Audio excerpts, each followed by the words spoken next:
Hey everyone, welcome to my 23-week pregnancy update. This week we are going to be talking about my midwife appointment, my birth plan, and I'm going to be showing you how big my baby bump has gotten because it's definitely growing. I believe baby went through a big growth spurt this week. My babies tend to measure a bit long, so I definitely think baby definitely is getting a lot bigger, all the nutrients I've been getting into my system. So let's get started. First, let's start off with my midwife appointment. My appointment was at 23 weeks and 5 days, and that's also when I took the video for reference of my bump update. And we just checked my weight.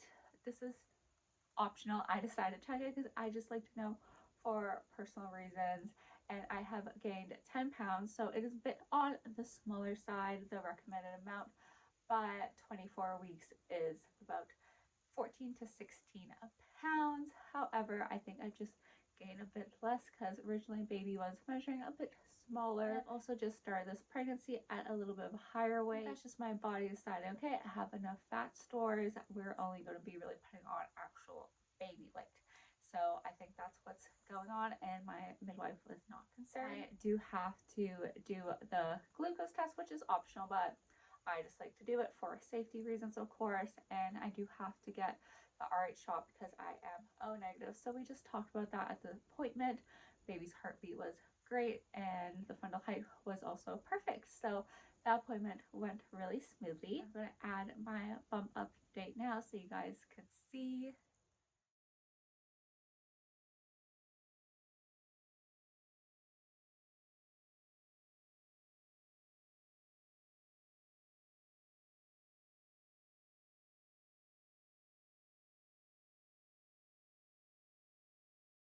As you can tell, I'm definitely popping now, and it's definitely because baby is moving more upwards as baby is getting taller. So I definitely do carry my uterus a bit higher than typical, like what you would read online. Like I could feel it and everything, and just see baby kicking higher than normal, definitely multiple inches above my belly button, which is not that typical at 23 weeks. However, every body is different, so I could just tell that baby is just a bit higher, and definitely probably grew also from ultrasounds I've had. A baby does love to stretch out, so a lot of babies like to curl up in the uterus. My babies tend to love to really stretch and have their legs very straight. I have no idea why. I guess it's what they find comfortable in my uterus. So I think that's another reason that my bump is just really popped recently. Now I just wanted to talk about my birth plan because I think I have some helpful tips that some people might not know that they could include in their birth plan. And now birth plans don't always go exactly as planned, but they do help your OB, nurse, or midwife know kind of what you would like your birth to look like. So I recommend just having a copy on hand, put in your labor and delivery bag, and then giving it to your provider. So one of the first things on my birth plan is that I would love to use a tub at the hospital, low lighting, and meditation music just to have a very peaceful and soothing environment. Now, my hospital, they do not do water births, so it would just be to help ease some of those pains during labor. I may decide once I'm in labor that my labor is going super quick and I do not want to do this. It is up to me, and just remember that you are allowed to change what you want as well. Just speak to your providers and let them know. I do not want med students or any of that sort in this labor. I do not want this to feel like a medical experience. I want this to feel very womanly and just as magical and natural as possible. That's also in my birth plan, is that I do not want to get an epidural. I am open to, I guess, laughing gas it's called, but I just want to try to really do this naturally, and just a personal preference there.